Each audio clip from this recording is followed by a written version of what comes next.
আসসালামু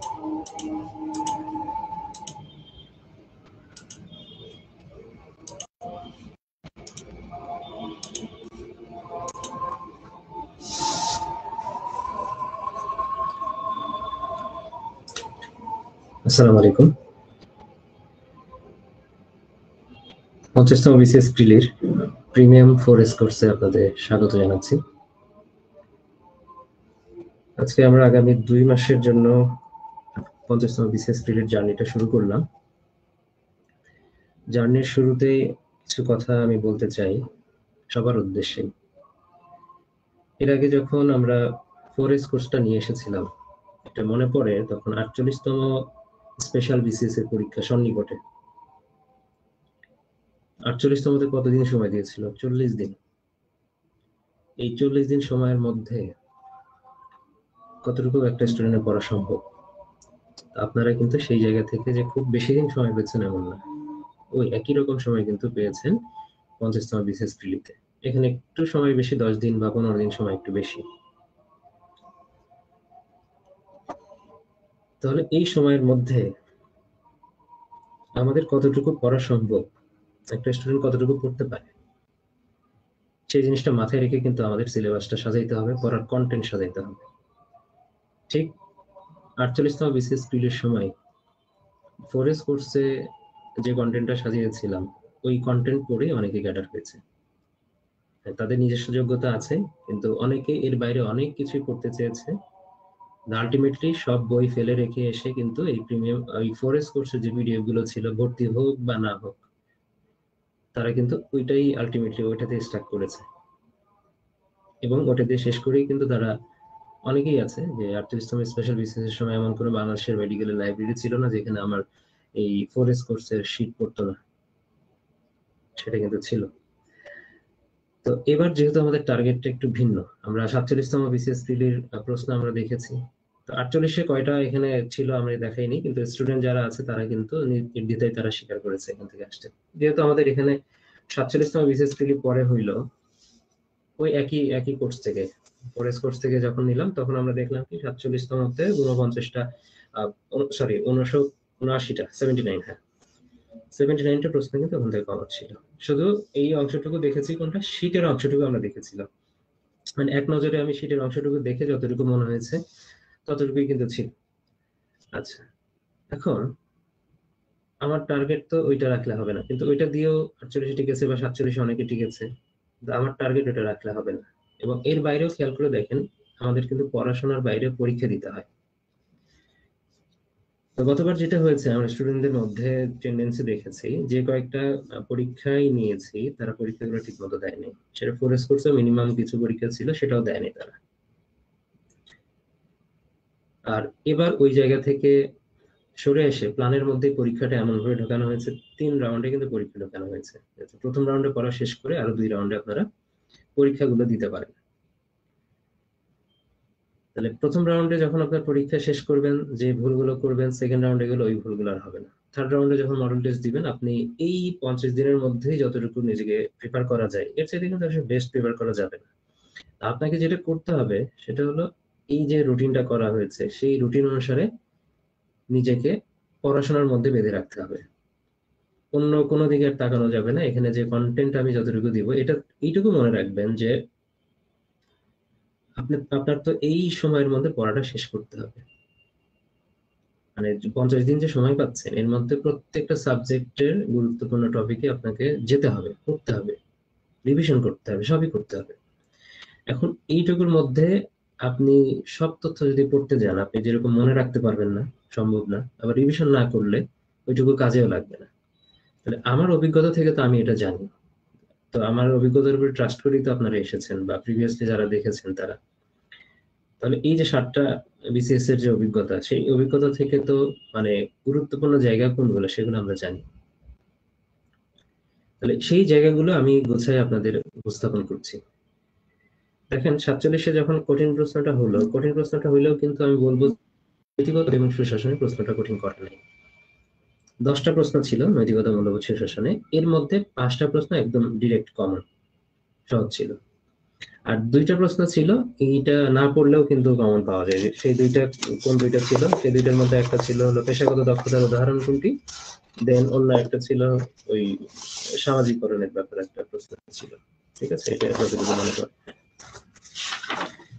যে মানুষের মধ্যে সামাজিক মূল্যবোধ গড়ে ওঠে সামাজিকরণের মাধ্যমে। তো এই জিনিসগুলো তো কমন, মানে আপনি না পড়লে পারবেন। এছাড়া জনস্বাস্থ্য নৈতিকতা, নৈতিকতা, মূল্যবোধ, সুশাসন কোথায় আলোচনা করা হয় এটা আসছিল। সরকারি নিয়োগ লাভের সুযোগের সমতা, এটা মৌলিক অধিকার সংবিধানের আলোকে, এই বিষয়গুলো কিন্তু আমাদের ওই কোর্সের মধ্যেও ছিল। তারপর সুশাসন নিয়ে আরো দুইটা বিষয় আসছিল, যে জাতিসংঘের ব্যাপার, মানে বিশ্ব ব্যাংকের ব্যাপারে দুইটা প্রশ্ন আসছিল।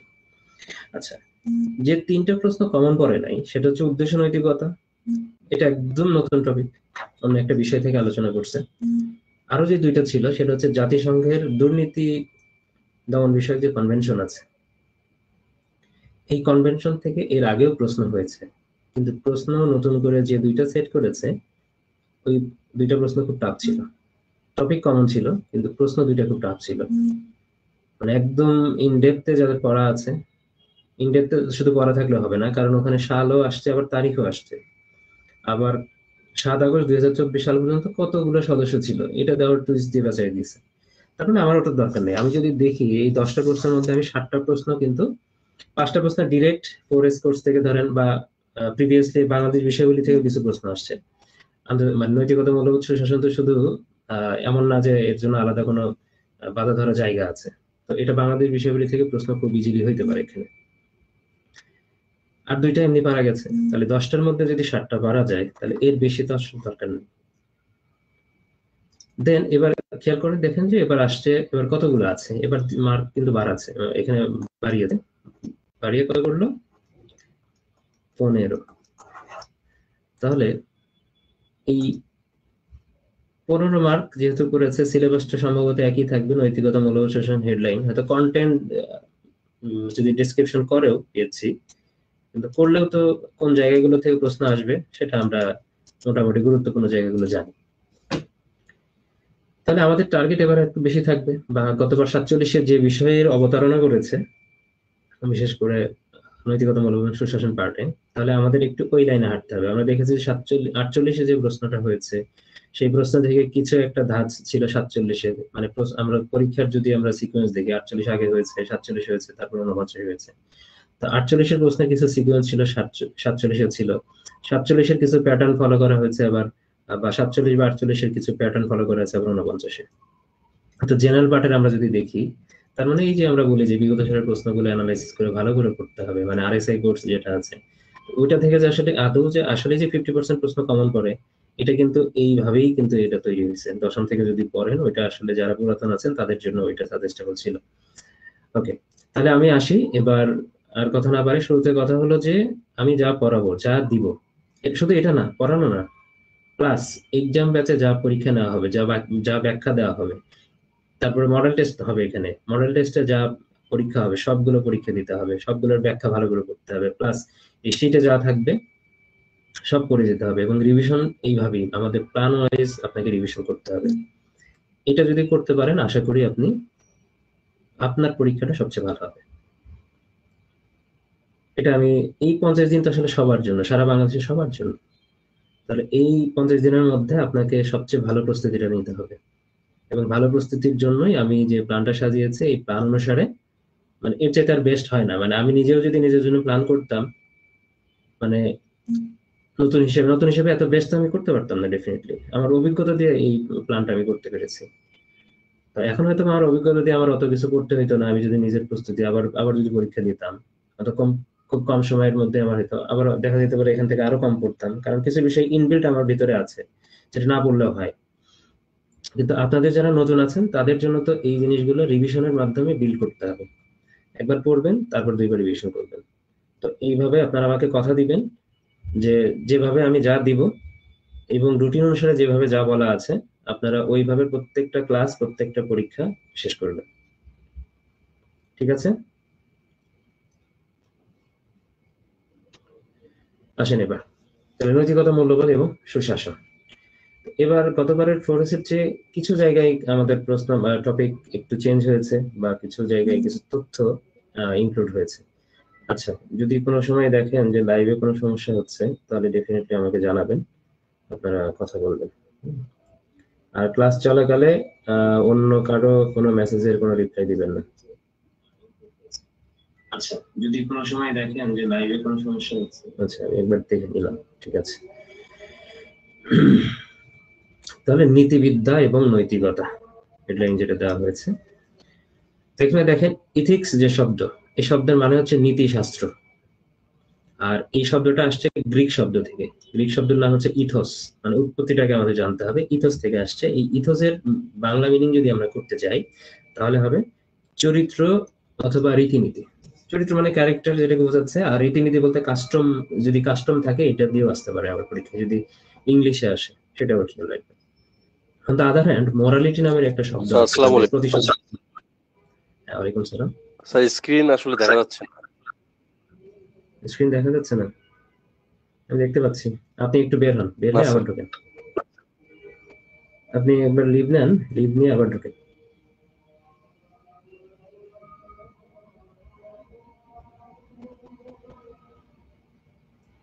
সবার তো একই হওয়ার কথা না, মানে আমি অবশ্য আমার কাছে আর একটা ডিভাইস আছে, সেই ডিভাইসে দেখছি। ঠিক আছে, তাহলে ইথিক্স যেটা বললাম, তাহলে এর বিপরীতে আরো একটা শব্দ আছে আমরা জানি, মোরালিটি।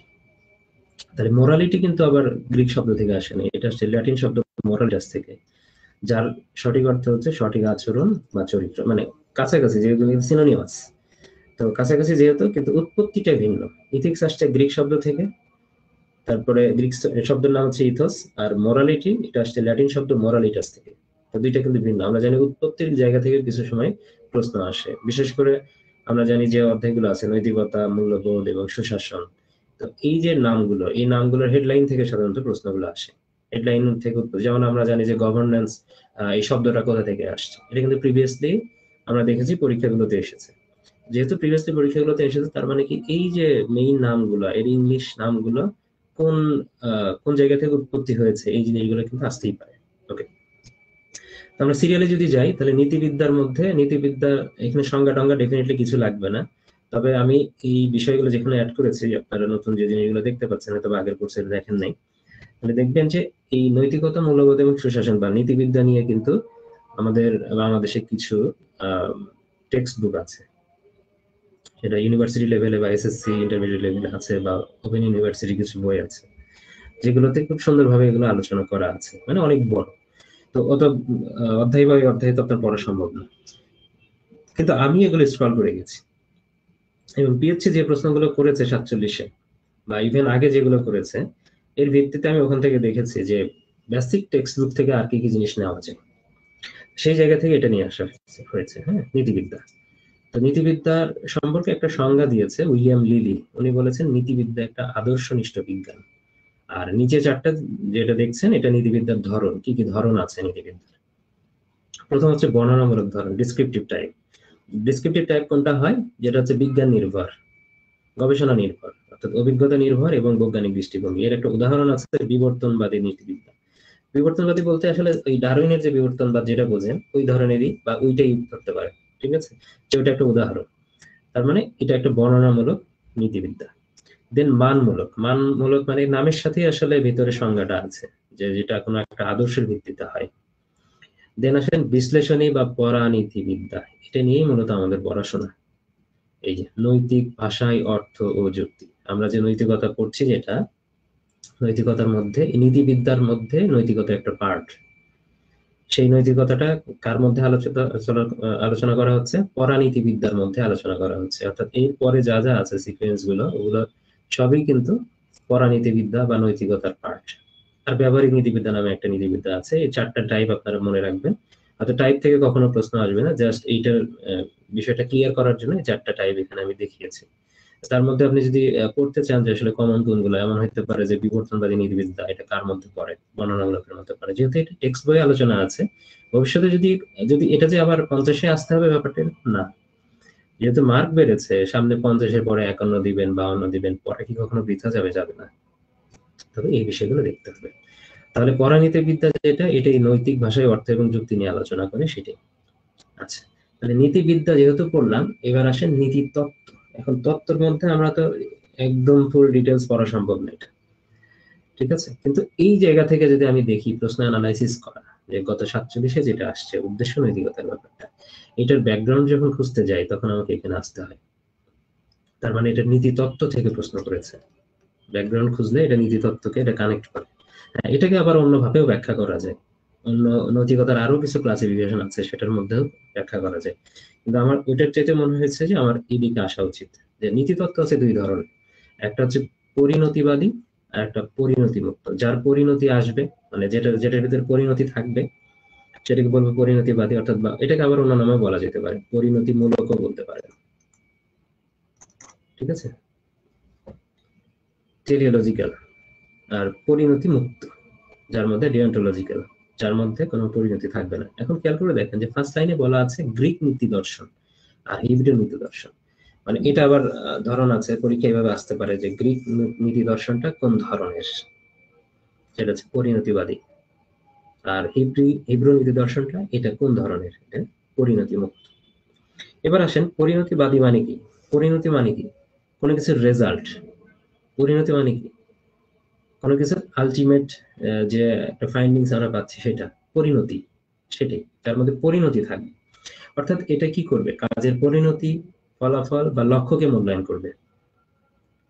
টার্গেট যেটা, টার্গেটটাই তো আমার মানে ফাইনাল, এবং টার্গেট করলেই তো আমি এখান থেকে একটা ফলাফল পাবো। আপনারা টার্গেট করলেই এখন কিন্তু সামনে 50-এ একটা ফলাফল পাবে।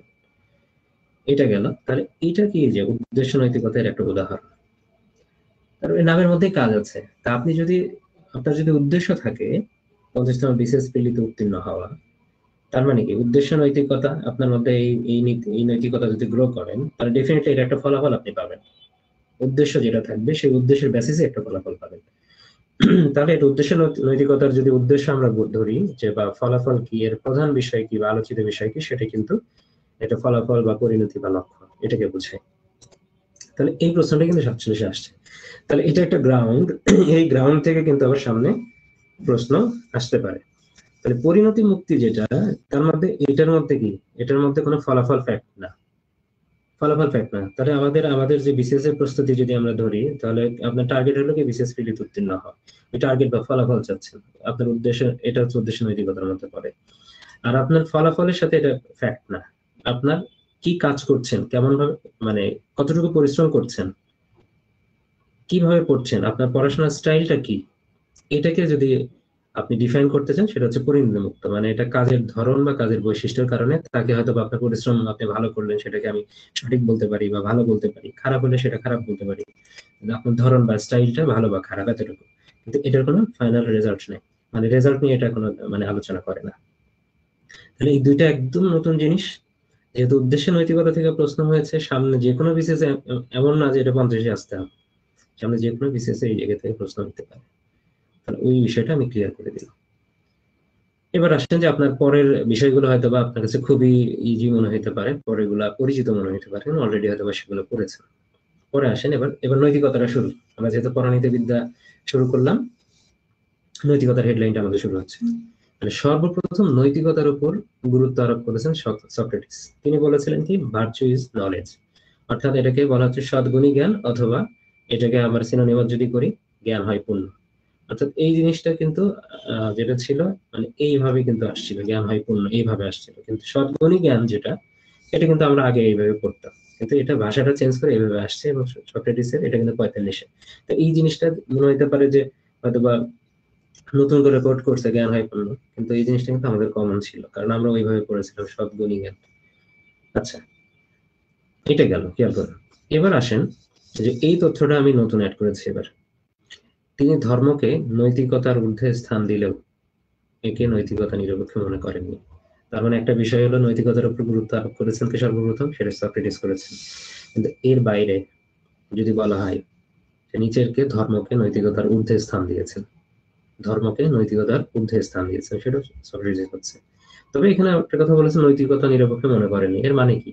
আসলে ধর্মের মধ্যে কি নৈতিকতা নিয়ে তো কথা আছে, এই জন্য ধর্মের মধ্যে নৈতিকতা থাকতে পারে। ডেফিনেটলি একটা পার্ট, ধর্মের একটা পার্ট হচ্ছে নৈতিকতা। ধর্মের মধ্যে ডেফিনেটলি নৈতিকতা থাকবে, এই জন্য ধর্ম নৈতিকতার উপরে, এই কথাই তিনি বলেছেন। দেন সেকেন্ড যেটা, যে আমাদের সংবিধানে 18 নম্বর অনুচ্ছেদে জনস্বাস্থ্য এবং নৈতিকতা নিয়ে কথা বলা আছে, 41 যেরকম আসছে এবং 47 রিপিট করছে। চলে আসছে প্রশ্ন। বাংলাদেশের নৈতিকতার প্রবর্তককে? আফরোজ আলী মাতুব্বর। এটা 40-এ আসছিল এবং 46-এ আসছে। তাহলে এই প্রশ্নটাই এইটাই কিন্তু আসছে, নৈতিকতার প্রবর্তক। এখানে বোল্ড লাইন করে দেওয়া আছে আর কি। যেহেতু নৈতিকতা, মূল্যবোধ এবং সুশাসন, আমাদের এই ক্লাসটাই হলো কনফিডেন্স বুস্টার ক্লাস, এবং কনফিডেন্স বুস্টার ক্লাসের প্রথম ক্লাসই কিন্তু এটা। কারণ এটা রাখা হয়েছে কি, কারণ এমন কম করে আমরা বেশি নাম্বার এখানে আমরা অ্যাচিভ করব। এখানে যে 15 নাম্বার, ওইদিকে দেখা যাবে বাংলা সাহিত্যেও আমাদের 15 নাম্বার থাকবে। ডেফিনেটলি আপনি এখানে যদি আপনি আজকে ক্লাসের পরে যদি এক্সট্রা আপনি 2 ঘন্টা পড়েন, পড়া শেষ। এখন গ্রন্থটা এখানে আছে, সত্যের সন্ধান এবং সৃষ্টির রহস্য। এটা গ্রন্থ নিয়ে এখন পর্যন্ত প্রশ্ন আসে নাই, কিন্তু আমাদের ব্যাকগ্রাউন্ড থেকে এটা পড়তে হবে। আসে নাই।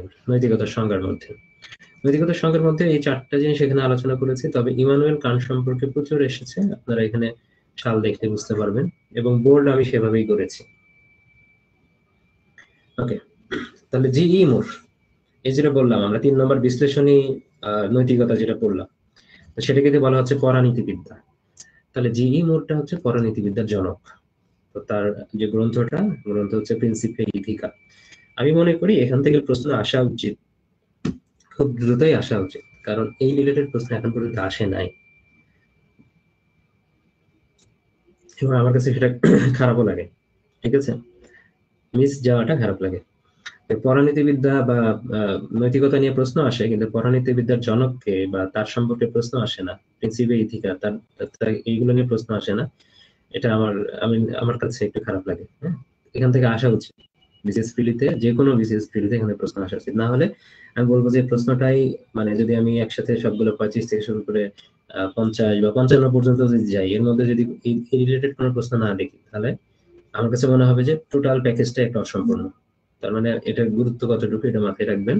এটা আসা উচিত। আসবে কিনা এটাতে, সেটা তো আমি বলতে পারবো না। প্রশ্ন সেট করতে হবে, কিন্তু আসা উচিত এটা। তো যে কোনো সময় আসবে ডেফিনেটলি।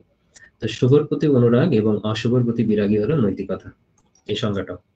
তাহলে এখানে যে কথাটুকু বলা আছে যে প্রিন্সিপিয়া ইথিকা এর লেখককে বা গ্রন্থটি কার? জিই মুরের। বা পরানীতিবিদ্যার জনককে? জিই মুর। ফার্স্ট পয়েন্ট এটা গেল। সেকেন্ড হচ্ছে জোনাথন হাইট। তিনি বলেছেন নৈতিকতার উৎস হিসেবে 3টা জিনিসকে তিনি আইডেন্টিফাই করেছেন। আমরা দেখলাম সক্রেটিস তো ধর্মকে নৈতিকতার উপরে স্থান দিয়েছেনই, এছাড়াও জোনাথন হাইট কি বলেছেন? তিনি নৈতিকতার 3টা উৎস খুঁজে পেয়েছেন। সেই 3টা উৎসের মধ্যে প্রথম উৎস হলো ধর্ম, সেকেন্ড হলো ঐতিহ্য, থার্ড হলো মানব আচরণ। এই 3টা উৎস, 3টা সোর্সের কথা তিনি বলেছেন জিই মুর। তাহলে এই 3টা সোর্স আমাকে ভালোভাবে পড়তে হবে। ওকে, এবার আসেন ইমানুয়েল কান্ট। ইমানুয়েল কান্টের সম্পর্কে মোটামুটি সবই পড়তে হবে, এখানে যা যা আছে খুব ভালো করে পড়বেন। ইমানুয়েল কান্ট হচ্ছে জার্মান, তার আইডেন্টিটি পড়তে হবে এটা। তিনি কিসের জনক? তিনি হচ্ছে কর্তব্যমুখী নৈতিকতার প্রবর্তক। খেয়াল করে দেখেন, কর্তব্যমুখী নৈতিকতা যখন আমি বলেছি, ব্র্যাকেটের মধ্যে এটা নতুন আমি অ্যাড করেছি কি, ডিওন্টোলজিক্যাল ইথিক্স। এবার খেয়াল করেন, এবার একটু আমরা এটার দিকে যাই। পরিণতি মুক্ত ডিওন্টোলজিক্যাল, এখানেও আছে। তার মানে কর্তব্যমুখী নৈতিকতা আর ওইদিকে পরিণতি মুক্ত নৈতিকতা, ব্যাপারটা এক না? ইংলিশটা এক। তাহলে যদি এক হয়, তার মানে কি এখানেও আমরা কাজ, আপনার কি কাজ সেটা আপনাকে করতে হবে, তার মানে সেটাই কর্তব্য। এটাকে বোঝাচ্ছে কর্তব্যটা, এটাকে বলা হচ্ছে কর্তব্যমুখী নৈতিকতা। তার প্রবর্তক হচ্ছে ইমানুয়েল কান্ট, এবং তিনি বলেছেন নীতিবিদ্যার মূল কথা হলো 3টা। প্রথমত, এবং সবকিছুর সাথে সৎ আছে, তার মানে সতের ব্যাপারটা আছে, এবং সততার জন্য সদিচ্ছা। এই যে সততার জন্য সদিচ্ছা, এটা বলা আছে। এই সৎ ইচ্ছা, এটাকেই পরে বলা আছে সততার জন্য সদিচ্ছা, একই জিনিস, যেটা কিনা ঘুরে আবার 44-এ আসছে এইভাবে। দেন আসছেন কর্তব্যের খাতিরে বা কর্তব্যের জন্য কর্তব্য। মানে কর্তব্য মানে কি, যা করা উচিত সেটাই কর্তব্য, করা উচিত মানে কি সেটাই কাজ, এটা। আরেকটা হলো শর্তহীন আদেশ। তো শর্তহীন আদেশ বাংলায় আপনারা পড়েছেন, বা আগেও আমি আপনাকে এইভাবে দেখিয়েছি, কিন্তু ইংলিশটা দেইনি কখনো। Categorical imperative. তো এটা কেন দেওয়া হলো? কারণ এখন তো প্রশ্নের প্যাটার্ন গুলো চেঞ্জ হচ্ছে, কিছু টার্ম আছে যে সামনে আসতেই পারে, যে ক্যাটাগরিক্যাল ইম্পারেটিভ এর কথা কে বলেছেন। আমি শর্তহীন আদেশ জানি, কিন্তু এটার একটা টার্ম আছে নীতিবিদ্যায়, সেই টার্মটা আমি জানি না। এই জন্য আমি এই টার্মটা অ্যাড করে দিয়েছি, এই ক্যাটাগরিক্যাল ইম্পারেটিভ। ওকে, এটা পড়ার সাথে সাথে হয়ে যাবে, এমন না খুব বেশি প্রেশার নিয়ে পড়তে হবে। আমার যে আলোচনা আছে, আলোচনা শুনলেই মাথায় থাকবে। যে কখনো যদি এভাবে প্রশ্ন আসে, তাহলে এই আলোচনাটাই আপনার মাথায় থাকবে। পরীক্ষার হলে এটাই আলোচনায়, মানে এটাই কিন্তু পরীক্ষার হলে ক্যারি হবে, মনে থাকবে। মানে এই প্রশ্ন যদি এভাবে আসে, আপনি কখনো ভুল করবেন না। আর না পড়েও এই আলোচনার দ্বারাই আপনি পরীক্ষার হলে অ্যান্সার করতে পারবেন। তাহলে এখান থেকে একটা পিক করা হয়েছে সৎ ইচ্ছা। এই সৎ ইচ্ছা থেকেই বলা হচ্ছে সততার জন্য সৎ ইচ্ছা। তার মানে এই কথাটা কে বলেছেন? এই কথাটা বলেছেন ইমানুয়েল কান্ট। তাহলে এটা দেখেন, খেয়াল করেন, 41-এ আসছে, 43-এ আসছে, 44-এ আসছে, 45-এ আসছে। ধারাবাহিকভাবে কিন্তু প্রত্যেকটা বিসিএসই কিন্তু মোটামুটি এসেছে এটা। এবার আসেন প্লেটোকে এখানে অ্যাড করেছি। প্লেটোর এই উক্তিটা আসলে অনেক দূরে ছিল, আমরা এটার মধ্যে অ্যাড করেছি, কারণ হচ্ছে দেখেন প্লেটো আবার কি বলেছেন, 4টা সদ্গুণের কথা বলেছেন। 4টা সদ্গুণের কথা বলেছেন নীতিবিদ্যা আলোচনা করতে গিয়ে। 4টা সদ্গুণ কি আছে? প্রজ্ঞা, সাহস, আত্মনিয়ন্ত্রণ অথবা মিতাচার, মানে পরিমিত আচার। আপনি নিজের উপর আপনার সেলফ কন্ট্রোল, যেটা আপনি যে আচরণ করবেন, এই আচরণের উপর আপনার মিত ব্যয়ী হইতে হবে, মানে মিতাচার। হ্যাঁ, মিতাচার এটা। দেন শেষে আছে ন্যায়। ন্যায়টা এখানে আসল। এবং এই 4টা আমরা কিন্তু পড়েছি, যে প্রজ্ঞা, সাহস, আত্মনিয়ন্ত্রণ, ন্যায়। এই 4টা জিনিস আমরা পড়েছি, যে প্লেটো এই 4টা সদ্গুণের কথা বলেছে। যেটা আমরা পড়ি নাই সেটা হচ্ছে এই 4টার মধ্যে তিনি ন্যায়কেই ব্যক্তি পর্যায়ে এবং রাষ্ট্র পর্যায়ে, 2টা পর্যায়ের জন্য একটা অত্যাবশ্যকীয় সদ্গুণ বলেছেন। এবং তিনি এই কথাটাও বলেছেন যে এই সদ্গুণটা যদি থাকে, ন্যায়, তাহলে মোটামুটি আর বাদ বাকি 3টা, প্রজ্ঞা, সাহস, আত্মনিয়ন্ত্রণ, এই 3টা জিনিস অটোমেটিক এস্টাবলিশ হয়ে যায়। ন্যায়টাকে তিনি মানে উভয়ের জন্যই, ব্যক্তি এবং রাষ্ট্র উভয়ের জন্যই অত্যাবশ্যকীয় সদ্গুণ বলেছেন। এটা খেয়াল রাখতে হবে। এবার আসেন, এই সদ্গুণের কথা যেহেতু বললো, এটা আমি এর মধ্যে অ্যাড করতে পারতাম, কিন্তু ওইটা জায়গা ছিল না, জন্য আমি পরের পেজে আসতে হয়েছে। তো সদ্গুণ। এবার আসেন, যে ওখানে উপরে পড়লেন কিন্তু প্লেটো, বক্সের মধ্যে পড়লেন প্লেটো, নিচে আসতে হচ্ছে এরিস্টটল। তো এইভাবে আমাদের ভিজুয়ালাইজেশনের মাধ্যমে কিছু জিনিস আমাদের মনে রাখতে হবে।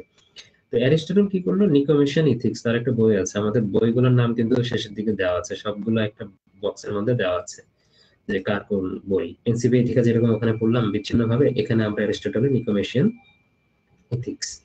তো এই জিনিসগুলো আবার বইগুলোর নাম শেষের দিকে একসাথে আছে। তো এই গ্রন্থে তিনি মধ্যপন্থাকে সদ্গুণ উদ্ভবের কারণ বলেছেন। আমাদের ধর্মেও কিন্তু আছে, এবং সব ধর্মে মোটামুটি এটা থাকে, এবং ইসলাম ধর্মে এটা বলা আছে যে তোমরা মধ্যম পন্থা অবলম্বন করো। তার মানে এটা সবচেয়ে ভালো গুণ। মানে মধ্যম পন্থা যদি অবলম্বন করেন আপনি, আপনি ভালোতেও যাবেন না। মানে এটা মধ্যম পন্থার ব্যাপারটা আসলে আমি ডিসক্রিপটিভ, আমি এটা আলোচনা করছি না। আপনি যে কোনো কাজের ক্ষেত্রে, যে কোনো সিদ্ধান্তের ক্ষেত্রে যদি মধ্যম পন্থা অবলম্বন করেন, তাহলে ডেফিনেটলি এটা আপনার একটা সদ্গুণ। ঠিক আছে, আপনার ভিতরে মধ্যম পন্থা অবলম্বন করলে তখন দেখা যাবে এটা মানুষের কাছে সদ্গুণ হিসেবে প্রতিভাত হবে। এই বিষয়টাই, তার মানে মধ্যপন্থাকে সদ্গুণ উদ্ভবের কারণ তিনি বলেছেন। তাহলে এই সদ্গুণের একটা ব্যাপার এমফাসাইজ আবার কোথায় করা আছে? সদ্গুণের এমফাসাইজ করা আছে কিন্তু আমাদের ধর্মে করা আছে। এখন এই জায়গা থেকে যদি বলি যে মধ্যযুগে কিন্তু এই ধর্ম নির্ভর মানে নৈতিকতার কথা বলা হয়েছে, এবং আধুনিক যুগে এসে ধর্ম নিরপেক্ষ সদ্গুণের কথা বলা আছে। সদ্গুণ এখন 2 ধরনের। তবে মধ্যযুগে যেহেতু ধর্ম নির্ভর বেশি ছিল, এই জন্য ওই সদ্গুণের উদ্ভবের যে ক্রাইটেরিয়া বা সোর্স, সেই সোর্স হিসেবে মানে ধর্মকে আসলে বলা হতো। আর ধর্ম তো ওই কথাটা বলেই দিয়েছে যে মধ্যম পন্থাকে অবলম্বন করা, এটা মধ্যযুগে ছিল। এবং আধুনিক যুগে যেটা বলা হয় ধর্ম নিরপেক্ষ সদ্গুণ। ঠিক আছে, সবকিছু মিলে এটা বইয়ে যেটা বলা আছে, এটা আমার কথা না। তো যদি এখান থেকে কখনো প্রশ্ন আসে যে মধ্যযুগে কোন ধরনের সদ্গুণ প্রচলিত ছিল, বা আধুনিক যুগে কোন ধরনের সদ্গুণের উপর জোর দেওয়া হয়, ধর্ম নির্ভর না ধর্ম নিরপেক্ষ, এইভাবে আসেন। তারপরে এক নজরের নৈতিকতা, এখান থেকে যে প্রশ্নগুলো এসেছে আবার নতুন করে যেগুলো হইতে পারে সবই এখানে ইনক্লুড করা আছে। তো নৈতিকতাকে বলা হয় মানব জীবনের নৈতিক আদর্শ, এইভাবে আসছিল 36তমতে। আর নৈতিক নৈতিক শক্তির প্রধান উপাদান, এই যে যেটা বলা হচ্ছে সততা এবং নিষ্ঠা, ন্যায় নিষ্ঠা, আপনি যেটাই বলেন না কেন, আপনার মধ্যে যে সদ্গুণ থাকা দরকার, সদ্গুণটাই আপনার নৈতিক শক্তির প্রধান উপাদান, সততা এবং নিষ্ঠা। এবং এইটা প্রধান উপাদান হইলেও কিন্তু আর কি নৈতিক শক্তি বা নৈতিকতার তো একটা উপাদান না, আরো যত ভালো গুণ আছে সবগুলোই। এটা আপনি অপশন দেখলেই বুঝতে পারবেন, কোনো ধরনের কনফিউজ হওয়ার কোনো সুযোগই নাই। অপশন দেখলে কিন্তু বুঝে যাবেন যে আসলে কোনটা নৈতিক শক্তির উপাদান হতে পারে। তবে প্রধান উপাদানটা একটু ভালো করে মনে রাখতে হবে, যে সততা এবং নিষ্ঠা, দেন ন্যায়বোধ, কর্তব্যবোধ, শৃঙ্খলাবোধ, দায়িত্ববোধ, সহযোগিতা, আরো অনেক যত ভালো গুণ আছে সবগুলোই কিন্তু এর মধ্যে পড়বে। ওকে, তাহলে আমরা একটা জিনিস ভালো বা খারাপ ওটা আছে, সামনেও আছে, বা আমাদের যে নৈতিকতা, এই নৈতিকতাটা কাকে নিয়ন্ত্রণ করে? মানুষের আচার আচরণকে নিয়ন্ত্রণ করে। মনের মানসিক মানসিক হোক আর বাহ্যিক হোক, দুইটা দুইটা আচার আচরণকেই নিয়ন্ত্রণ করে কি? এই নৈতিকতাটা। আবার নৈতিকতার নিয়ন্ত্রকটাকে আপনার বিবেক এবং মূল্যবোধ, দুইটাই বলা আছে। আপনার বিবেক খাটিয়ে, দুইটা আসলে পারস্পরিক সম্পর্কযুক্ত। বিবেক এবং মূল্যবোধ যা আছে, এটার দ্বারাই আপনার ভিতরে নৈতিকতাটা গ্রো হবে, আর এই নৈতিকতার দ্বারাই আপনার আচরণটা নিয়ন্ত্রিত হবে।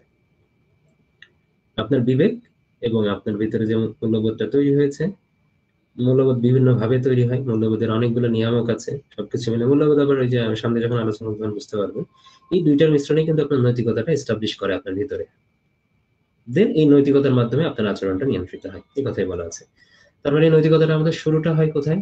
আমি যে পরিবারে জন্মগ্রহণ করি, আমার ছোটবেলা থেকেই কিন্তু এগুলো তৈরি হয়। আমার আগে ভ্যালুস ভ্যালুস তৈরি হওয়া হোক, নৈতিকতা, ভ্যালুস থেকে তো নৈতিকতাটা আসে। তাহলে ভ্যালুস মানে মূল্যবোধ, তারপরে নৈতিকতা যা যা তৈরি হওয়ার, এগুলো সব কিন্তু আমার শুরুই হয় আমার পরিবার থেকে, আমার ফ্যামিলি থেকে। দেন তারপরে আমরা আমরা আমাদের এই জিনিসগুলো কিন্তু আরো বেশি এনহ্যান্স হয় আমরা যখন পড়াশোনা করি বা স্কুলে যাই বা বিদ্যালয়ে যাই, প্রাতিষ্ঠানিক শিক্ষা লাভ করি, তখন ধীরে ধীরে এগুলো বাড়তে থাকে। আলটিমেটলি এই জিনিসগুলো আবার কি হয়, আপনার ভিতরে একটা গুণ আছে, এই গুণের দ্বারা প্রভাবিত হবে অন্য কেউ, বা আপনি একটা কাজ করছেন, কাজের দ্বারা কিন্তু সমাজ উপকৃত হবে, দেশ উপকৃত হবে। তার মানে বিকাশের লালন ক্ষেত্র হলো সমাজ বা দেশ। মানে সমাজ ছোট জায়গা থেকে যাবে, সমাজ দেন রাষ্ট্র। ঠিক আছে, সমাজ তারপরে রাষ্ট্র, ধীরে ধীরে যাবে। তাহলে এগুলো গেল একদম প্রাথমিক আলোচনা, একদম নৈতিকতার যে বিষয়গুলো, এগুলো না পড়লে আপনি পারবেন। যে যে জিনিসগুলো তত্ত্বীয়, যেগুলো আসলে বানায় কোনো কিছু লেখা যাবে না বা বলা যাবে না, সেই জিনিসগুলো আমাদের একটু মনে রাখতে হয়। যেমন নৈতিক বিকাশের কয়টা স্তর রয়েছে? 3টা স্তর রয়েছে। এটা কিন্তু বইগুলোতে এস্টাবলিশ করা আছে, আমাকে এইভাবেই পড়তে হবে, এখানে আমার নিজের মতবাদ দেওয়া যাবে না।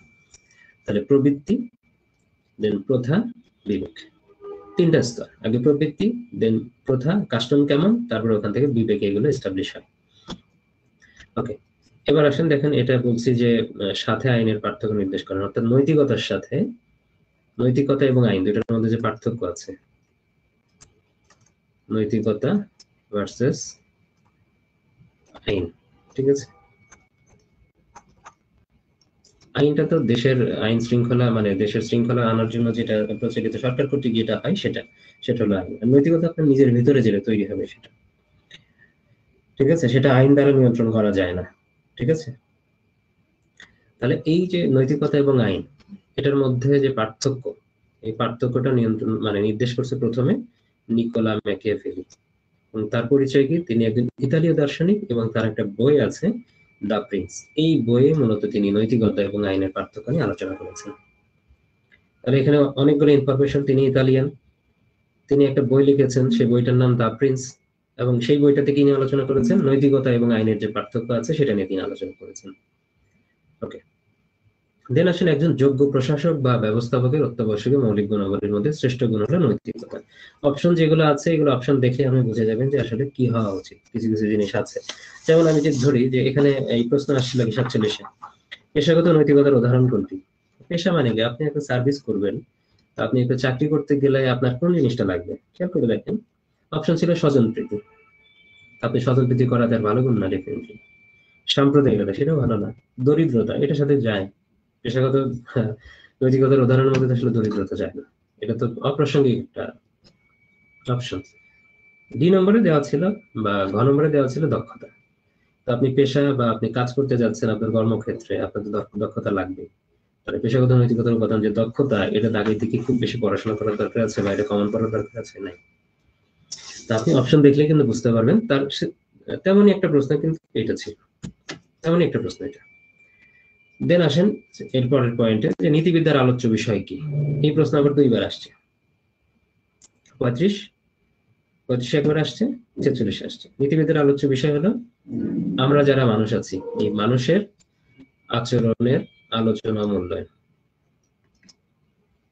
নীতিবিদ্যা মানেই হলো মানুষের আচরণ নিয়ে কথা বলবে, মানুষের আচরণকে ইভালুয়েট করবে, মূল্যায়ন করবে। সেটা হচ্ছে নীতিবিদ্যার আলোচনার বিষয়।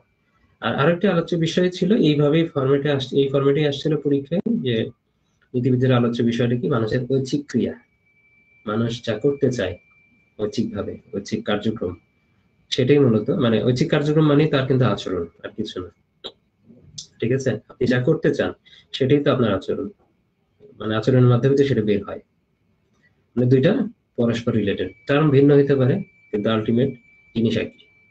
তাহলে নীতিবিদের আলোচ্য বিষয় এই দুইটা জিনিস। ওকে, এবার তার মানে কি নীতিবিদ্যা কিন্তু শেষ এখানে, যতটুকু আলোচনা হয়েছে বা নতুন যে টপিক আলোচনা করেছি মোটামুটি এটুকু করলেই হবে। সুশাসন থেকে পড়াশোনাটা একটু বেশি, মূল্যবোধের পড়াশোনাটাও কম। আচ্ছা, তবে মূল্যবোধের যেটা বলছি ভ্যালুস, মূল্যবোধ হচ্ছে মানুষের আচরণ নিয়ন্ত্রণকারী নীতি এবং মানদণ্ড। এই যে বললাম যে নৈতিকতা, নৈতিকতার প্রথম হচ্ছে আপনার মধ্যে কি মূল্যবোধটা তৈরি হবে আপনার পরিবার থেকে, ফ্যামিলি বা সমাজ থেকে, যে মূল্যবোধ গুলো তৈরি হবে বা পড়াশোনার মাধ্যমে যেগুলো তৈরি হবে, এই মূল্যবোধ দ্বারা আপনার নৈতিকতাটা তৈরি হবে। নৈতিক মানে নীতি নৈতিকতা আপনার মধ্যে এস্টাবলিশ হবে, সেখান থেকে এই বহিঃপ্রকাশ আপনার আচরণের মাধ্যমে দেখা যাবে। তার মানে আপনি যা আচরণ করছেন, মানে সেই আচরণটা প্রকাশ পায় আপনি কোন মূল্যবোধ ধারণ করে আছেন।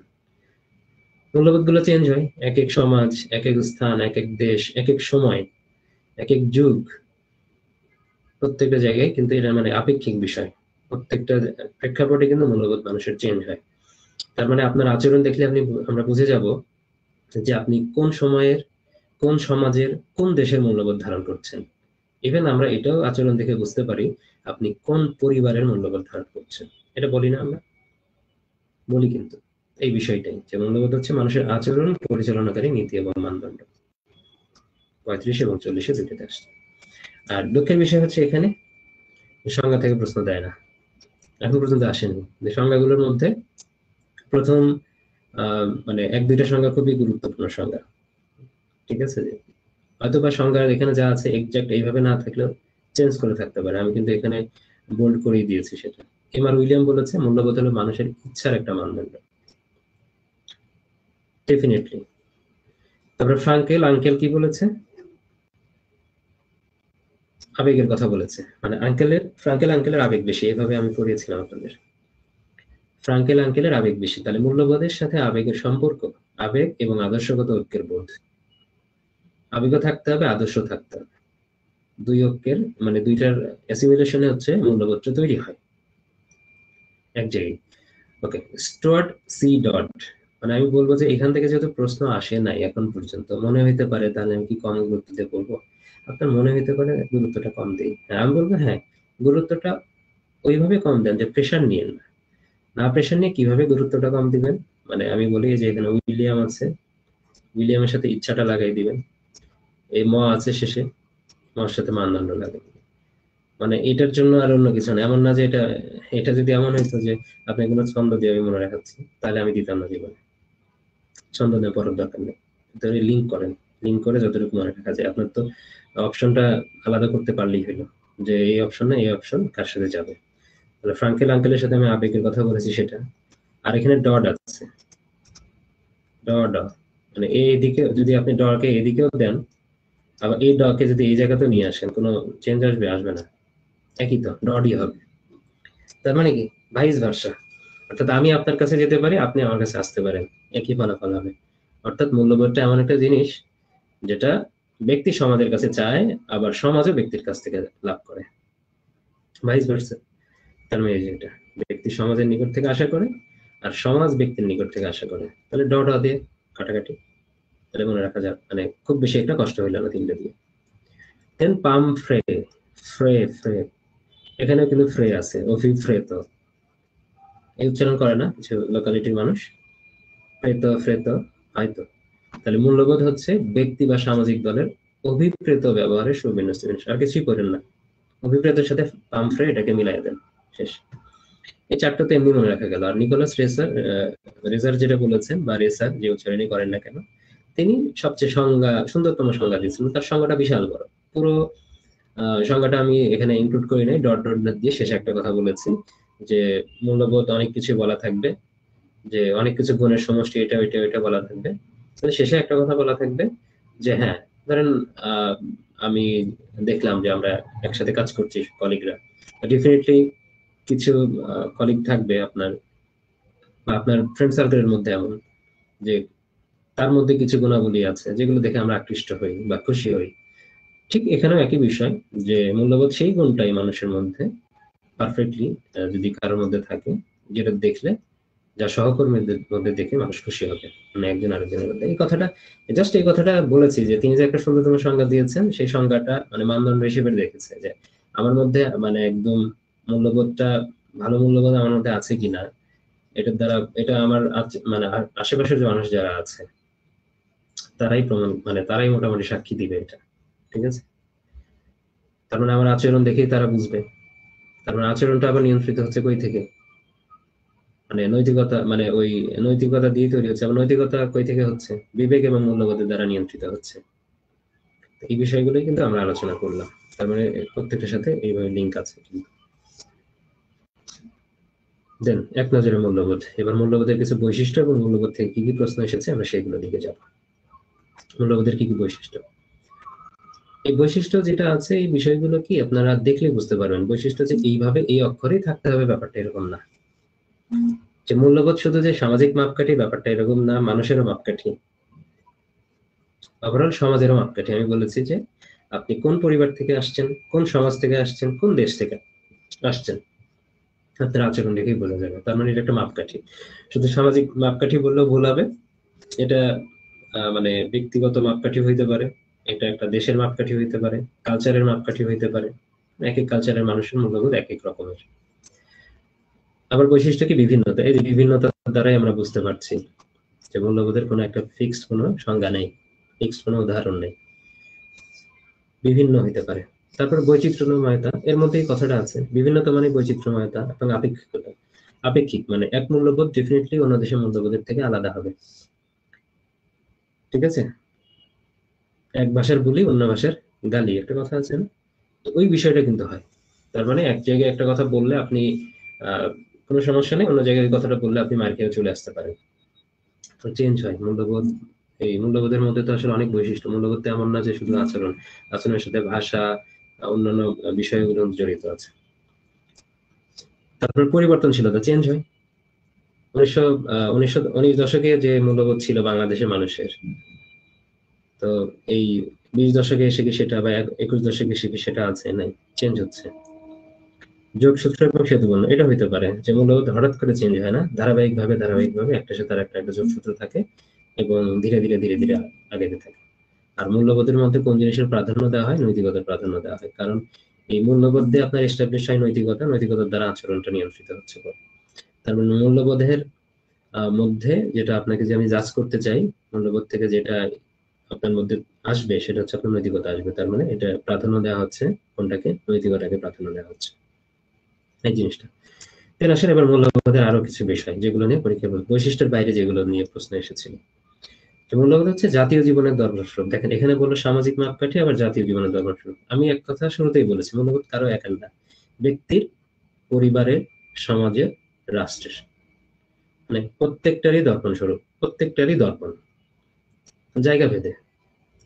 তারপরে মূল্যবোধ বলা আছে কি আইনের ভিত্তি। এটা কেন বলা হলো মূল্যবোধকে আইনের ভিত্তি? আপনি বাংলাদেশে যে আইনগুলো আছে সেটা ডেফিনেটলি বাংলাদেশের মানুষের দ্বারাই তৈরি করা, বা এই উপমহাদেশের কালচার গুলো তৈরি হয়েছে। কালচার গুলো কি এই মূল্যবোধের ভিত্তিতে তো কালচার গুলো, মানে আমি যদি বলি কালচারটা তো মূল্যবোধের একটা উপাদানের মধ্যে পড়ে। তার মানে একটা দেশের, বাংলাদেশের যে আইন আমেরিকার আইন এক না, অস্ট্রেলিয়ার আইন এক না, জার্মানির আইন এক না। তার মানে আইনের ভিত্তিতে যে মূল্যবোধ, মানুষ যে ধরনের মূল্যবোধ ধারণ করে তার ভিত্তিতেই তো আপনি মানে তারা সে ধরনের আহ আইনগুলো করতে হয়। যদি একটা দেশে বা একটা জায়গায় চুরি চামারি বেশি হয়, ডেফিনেটলি ওখানে ওই রিলেটেড কাজগুলা বা ওই রিলেটেড আইনটা প্রণয়ন হবে বেশি। তার মানে আইনের ভিত্তি কিন্তু এটা। আবার বাহ্যিক এবং অভ্যন্তরীণ আচরণকে নিয়ন্ত্রণ করে, এতক্ষণ যে আলোচনা হয়েছে এর দ্বারা আপনি বুঝেই গেছেন মূল্যবোধের ধরনটা।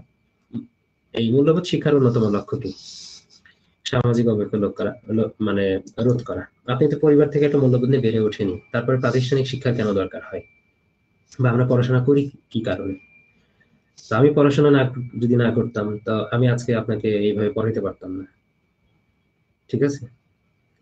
যে কোনো একটা বিষয়, যে একটা পড়াশোনার তো একটা উদ্দেশ্য থাকে। ডেফিনেটলি আমরা পড়াশোনা যখন করি তখন আহ কোনো কিছু নষ্ট হওয়া থেকে একটা জিনিস ভালো না খারাপ এটা আমরা বুঝতে পারি পড়াশোনার মাধ্যমে বা ওই জিনিস জানার মাধ্যমে। যদি আমি না জানতাম তাহলে হয়তো বা অনেক, এমন একটা বিষয় আছে, সহজ একটা উদাহরণ আমি দিতে পারি আলাদা করে। যে আপনি যদি এই যে সুদের কথা যদি বলি, যে সুদ খাওয়া হারাম বা এই অনেক কিছু বিষয় আছে, এই জিনিসটা যদি আপনার নলেজে না থাকে তাহলে আপনি তো সুদটাকে আলাদা করে আইডেন্টিফাই করতে পারবেন না। বিষয়টা এরকম। নলেজ যার আছে, যারা শিক্ষিত এই বিষয়টা, শিক্ষিতের মধ্যে অনেকে আছে এখান থেকে দূরে থাকে, কিন্তু যে কখনো এই বিষয়ে শিক্ষা গ্রহণ করলোই না, সে জানলোই না যে আসলে কোন কোন জিনিসগুলো সুদ, তো ডেফিনেটলি সে ওখান থেকে তো বেঁচে ফিরে আসতে পারবে না। সে ওর মধ্যে মানে ইনভলভ থাকবে। ব্যাপারটা এরকম যে এই শিক্ষার অন্যতম উদ্দেশ্য হলো সামাজিক অবক্ষয় রোধ করা, যেরকম বা হচ্ছে যে কোনো বিপর্যয় বা যে কোনো বিচ্যুতির রোধ করাই হলো শিক্ষার উদ্দেশ্য, মানে মূল্যবোধ শিক্ষার উদ্দেশ্য। এখানে আর মূল্যবোধ বারবার আমি লিখি নাই। যদি আমি এভাবে লিখতাম যে মূল্যবোধ জাতীয় জীবনের দর্পণ স্বরূপ, মূল্যবোধ আইনের ভিত্তি, মূল্যবোধ বাহ্যিক আচরণ নিয়ন্ত্রণ নিয়ন্ত্রণ করে, এরকম না, এর প্রত্যেকটা এর সাথে জড়িত। Okay. আমাদের চিরন্তন মূল্যবোধটা কি, যেটা কখনো চেঞ্জ হবে না? সৃষ্টির আদিকাল থেকে শুরু করে কিয়ামত পর্যন্ত মূল্যবোধটা একই থাকবে। মানুষ যত খারাপই হোক না কেন ওই মূল্যবোধটাকেই স্বীকার করবে না, এটাই চিরন্তন মূল্যবোধ। ঠিক আছে, সত্য এবং ন্যায়, এটা আগেও যেটা সৃষ্টির আদিকালে যেটা ছিল এখনো পর্যন্ত আছে, কিয়ামতের আগ পর্যন্ত একই রকম থাকবে। মানুষ ওটাকেই বলবে। মানুষ খারাপ হয়ে গেলেও বলবে যে ওইটাই ভালো। মানুষ ঘুষ খেলে বলবে কি, ঘুষ যদি কেউ খায়ও সে কি বলবে, যে ঘুষ খাওয়া খারাপ। ও কিন্তু বলবে না ঘুষ খাওয়া ভালো। হ্যাঁ, সে পরিস্থিতির সাপেক্ষে বা অভ্যাসগত ভাবে ঘুষ খাইতে পারে, সেটা আলাদা বিষয়। কিন্তু সে ঘুষ খাওয়া যে খারাপ বা না নেওয়া যে ভালো, এটাকে তো সে মানে যত খারাপই হোক সে তো এটাকে অ্যাডমিট করবে ডেফিনেটলি। তার মানে চিরন্তন মূল্যবোধ হলো সত্য এবং ন্যায়, ডেফিনেটলি থাকবে।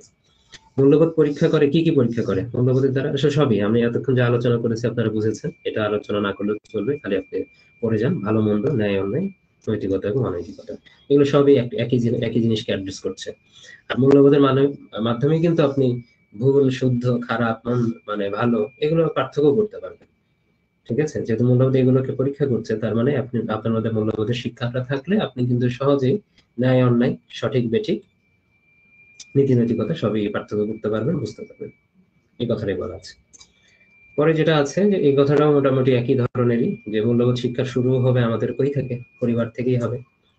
বা প্রাথমিক শিক্ষা কই থেকে আমরা পাবো, সেটাও পরিবার থেকেই পাবো। এই যে প্রাথমিকভাবে একজন মানুষের মানবীয় গুণাবলী এবং সামাজিক মূল্যবোধের বিকাশ করে কই থেকে, ডেফিনেটলি আমার পরিবার থেকে। আপনার আপনার পরিবার থেকেই করেছে, শিক্ষা শুরুটা ওখান থেকেই হয়।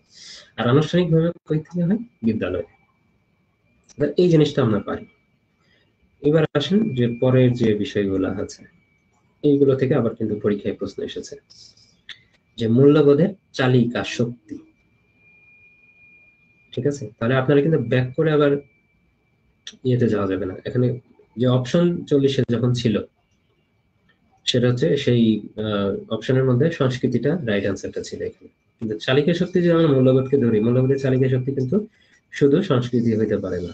ঠিক আছে, আরো অনেক উপাদান আছে কিন্তু মূল্যবোধের চালিকা শক্তির মধ্যে। ঠিক আছে, সংস্কৃতি একটা পার্ট। একটা দেশের, আমরা এতক্ষণ যে জিনিসগুলো আলোচনা করলাম, যে একটা দেশের সংস্কৃতি বা আপনি কোন কালচারে বড় হচ্ছেন, বা একটা সমাজের সংস্কৃতি কোন কালচারে বড় হচ্ছেন, বা একটা দেশের সংস্কৃতি কোন দেশের কালচারে আপনি বড় হচ্ছেন, এর মানে এই কালচারটাই কিন্তু মূল্যবোধটাকে পরিচালিত করবে, চালিকা শক্তি ওটি। তারপরে আরো আচরণ যেটা আছে একটা জায়গায়, একটা দেশের ভাষা, এই সবকিছু কিন্তু মূল্যবোধের উপাদানের মধ্যে পড়ে এবং সবগুলোই কিন্তু মূল্যবোধকে পরিচালিত করে। ওকে, তারপর আসেন পরে বলা আছে মূল্যবোধের নির্ধারক কি? নৈতিকতা।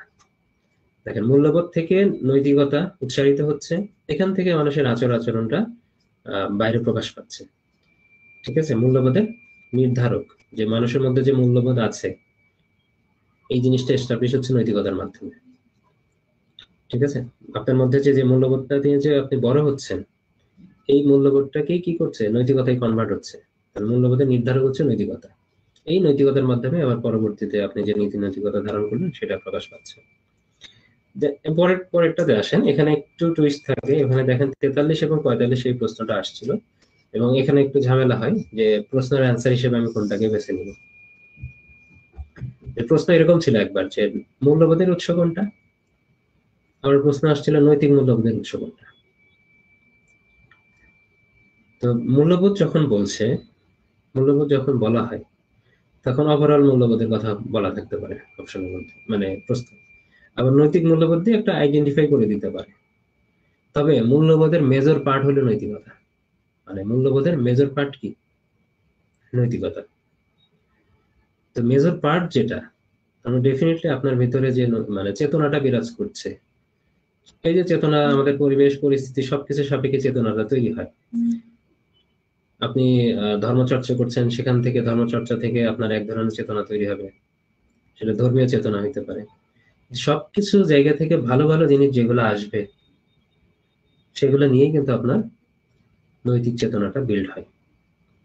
তার মানে এই আপনার নৈতিক মূল্যবোধ বলে আর মূল্যবোধ বলে এর হচ্ছে প্রধান উৎসটা হলো নৈতিক চেতনা। এর বাইরে অন্যান্য অনেক কিছু থাকতে পারে, যতক্ষণ যে আলোচনা করলাম এই আলোচনা সারমর্ম যদি বুঝে থাকেন, অপশন আরো যদি থাকে, অপশন অন্যগুলো ছিল সেগুলো তো হয়নি, এর বাইরে আরো উদাহরণ যদি থাকে সেগুলো থেকে যদি পরীক্ষায় কখনো প্রশ্ন আসে, আপনারা এই আলোচনা এতক্ষণ যা হইবে এটা থেকে আপনি অপশন দেখে জাজ করে আনসার করতে পারবেন।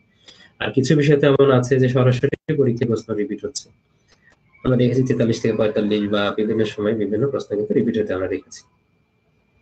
আচ্ছা, এই জিনিসটা যদি আবার বলা আছে যে আনুষ্ঠানিকভাবে আমরা মানে মূল্যবোধটা শিখি বিদ্যালয়ে গিয়ে, সেটাই কিন্তু এটা যে আমার পরিবার থেকে যে মূল্যবোধটা নিয়ে বড় হচ্ছে সেটা কিন্তু আমাদের আরো দৃঢ় হচ্ছে আমাদের শিক্ষার মাধ্যমে। সেই শিক্ষা হইতে পারে প্রাতিষ্ঠানিক শিক্ষা, আপনার নিজের বই পড়ে শিক্ষাটা হইতে পারে। শিক্ষা তো আমরা যাই কিছু গ্রহণ করি সেটাই আমাদের শিক্ষা, ঠিক আছে। তারপর আসে ব্যক্তি সহনশীলতা শিক্ষা লাভ করে কোথা থেকে। একই জিনিস, আমি সহনশীল হবো, আমি আপনাকে সহ্য করবো বা আমি ধৈর্য ধরবো, সবকিছু এখান থেকেই কিন্তু আসে, মূল্যবোধ থেকে। দেন এই বিষয়গুলো আমরা যেরকম পেশাগত মূল্যবোধের কথা বললাম, ঠিক এটাও এরকম ছিল, জনপ্রশাসনের মৌলিক মূল্যবোধ জনকল্যাণ। তারপর সরকারি সিদ্ধান্ত প্রণয়নে গুরুত্বপূর্ণ হলো জবাবদিহিতা, নিরপেক্ষতা, বিশ্বস্ততা। এই জিনিসগুলো কোনটা গুরুত্বপূর্ণ ছিল না, সৃজনশীলতা, এরকম একটা প্রশ্ন ছিল 37-এ। দেন আসেন ব্যক্তিগত মূল্যবোধ ধারণ লালন করে কোনটাকে। এই যে ব্যক্তিগত মূল্যবোধ, এটা এটা কিন্তু লিঙ্ক করবেন, ব্যক্তির পরে হলো সমাজ, মানে পরিবার ধরতে পারে না। যদি পরিবার থাকে, পারিবারিক মূল্যবোধ ঠিক আছে, একটা মানে ব্যক্তিকে একটা বাবা মা যখন থাকে, বাবা মা থেকে পরবর্তীতে যখন পরিবারটা সামনে আগায় সেটা হইতে পারে, কিন্তু ব্যক্তির পরে আমি সাধারণত সমাজকে বলি, সমাজের পরে রাষ্ট্র। তাহলে ব্যক্তিগত যে মূল্যবোধ আছে আপনার মধ্যে, এটা লালন করবে সামাজিক মূল্যবোধকে। আপনি একটা সমাজ থেকে যেটা যা আপনি পাবেন, এটা আমি দুই দুই ধরনেরই বলতে পারি, ভাইস ভার্সা। একটা রাষ্ট্র থেকে একটা রাষ্ট্র কেমন, তো এই রাষ্ট্র কেমন, রাষ্ট্র যদি ভালো হয়, সমাজ, রাষ্ট্র কি ওভারঅল একটা ধারণা, কনসেপ্ট। রাষ্ট্র তো মানে কোন বিষয় না যে এমন কোন আমরা ছোঁয়া যাচ্ছে দেখা যাচ্ছে এরকম কিছু না, বিমুক্ত একটা ধারণা। রাষ্ট্রের মধ্যে কারা বাস করে, জনগণ একটা পার্ট, প্রত্যেকটা ইন্ডিভিজুয়াল একটা পার্ট। আর ইন্ডিভিজুয়াল নিয়ে সমাজ তৈরি হচ্ছে, মানে আগে পরিবার, তারপর সমাজ, তারপরে পুরোটাকে আমরা রাষ্ট্র বলছি। রাষ্ট্র কেমন আমি দেখে বুঝবো কিভাবে, তার সমাজ দেখি। সমাজ কেমন বুঝবো কিভাবে, তার ব্যক্তিকে দেখি। ঠিক আছে, তার মানে কি আপনি আপনার সমাজে কোন মূল্যবোধ এস্টাবলিশড আছে, ঠিক আছে। তার মানে এই সমাজের মূল্যবোধটাই কিন্তু আপনার মূল্যবোধ অনেকটা, ঠিক আছে। একটা সমাজে একটা নির্দিষ্ট এরিয়ার মধ্যে কি ধরনের মানুষ বাস করে, ওই সমাজের ক্রাইটেরিয়া দেখলে কিন্তু আমরা সেটা বুঝতে পারি। এটা এই জন্য বলা আছে ব্যক্তিগত মূল্যবোধ লালন করে হলো সামাজিক মূল্যবোধকে। আর সামাজিক মূল্যবোধ গড়ে ওঠে, এই প্রশ্নটাই আসছে 47। তাহলে এটা পড়ার জন্য অপশনে যা আছে ওগুলো দেখে তো আর কনফিউজ হবে না। সামাজিকীকরণের মাধ্যমে, আমরা সামাজিকীকরণের বিষয়টা আমরা কিন্তু ছোটবেলায় পড়েছি। তাহলে সামাজিক মূল্যবোধ ডেফিনেটলি অন্য কোনো কিছুর মাধ্যমে না, সামাজিকীকরণের মাধ্যমেই তো হবে। আমরা একটা সমাজে বাস করি, সেখান থেকে মূল্যবোধটা তৈরি হয়। ওকে, দেন আরো একটা মূল্যবোধের কথা বলেছে, গণতান্ত্রিক মূল্যবোধ। যে মূল্যবোধ কি, গণতন্ত্র যেহেতু বলা আছে তার মানে সবার দ্বারা, রাষ্ট্র, সরকার, গোষ্ঠী কর্তৃক স্বীকৃত। মোটামুটি এখানে যা, এটা আবার 41 আসছিল। এইগুলো হচ্ছে মূল্যবোধের বেসিক বিষয়। এবার আসেন মূল্যবোধের উপাদান, কি কি উপাদান রয়েছে। আবার একটা জিনিস বলা আছে এখানে, সামাজিক মূল্যবোধের ভিত্তি। দুইটা হেডলাইনই করা আছে, কারণ এর ভিতরে দুইটা বিষয়ই থাকতে পারে এখানে যে উপাদানগুলো আছে। আবার গণতান্ত্রিক মূল্যবোধও আছে, একটা মূল্যবোধের উপাদান, দেন সামাজিক মূল্যবোধ আর গণতান্ত্রিক মূল্যবোধ। এই তিনটা জায়গা থেকে কিন্তু প্রশ্ন হয়েছে আমরা যদি দেখি। আগে যে আলোচনা ছিল এই আলোচনা কিন্তু এইগুলো। তাহলে খেয়াল করেন, ভিত্তির মধ্যে প্রথম ভিত্তি হচ্ছে নৈতিকতা, মূল্যবোধের। এই যে আমি বললাম যে মূল্যবোধের একটা বড় জায়গা জুড়ে আছে কি, কোনটা? নৈতিকতা। তার নৈতিকতাকে আপনি বিভিন্ন ভাবে ডিফাইন করতে পারেন, অনেকগুলা সিনোনিমাস ওয়ার্ড আপনি ইউজ করতে পারেন।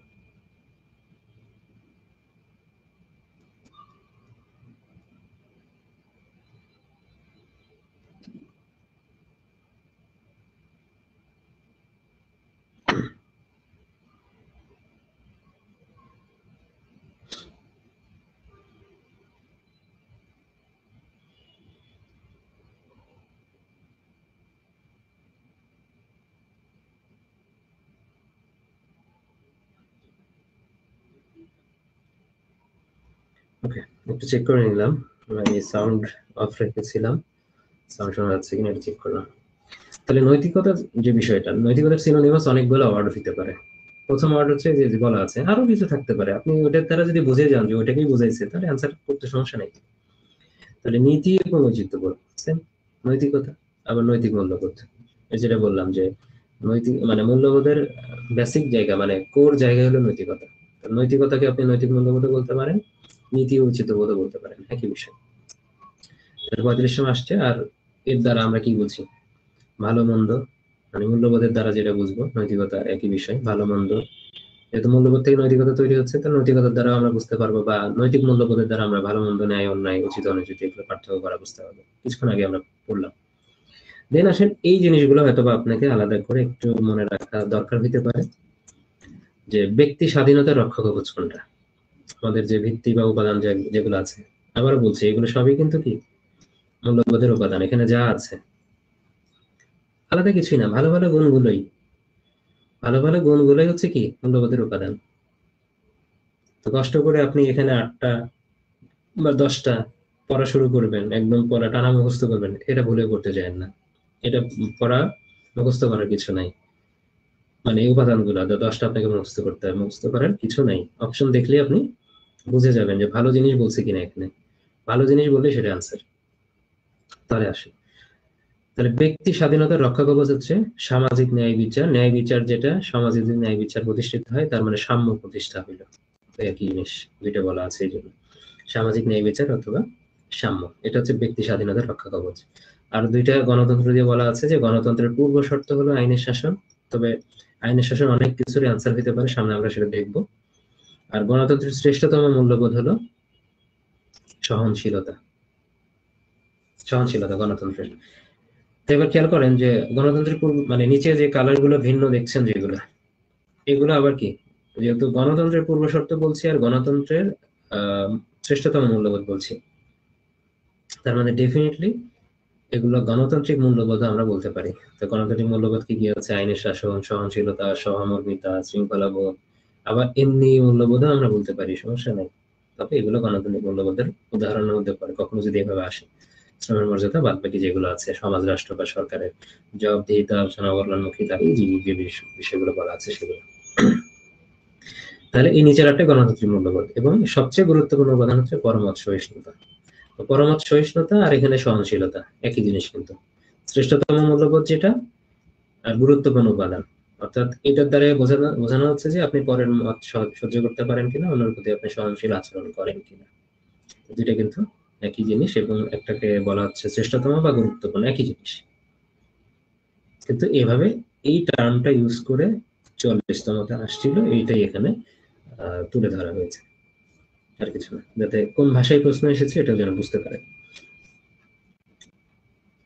তাহলে আমাদের নৈতিকতা গেল, মূল্যবোধ গেল।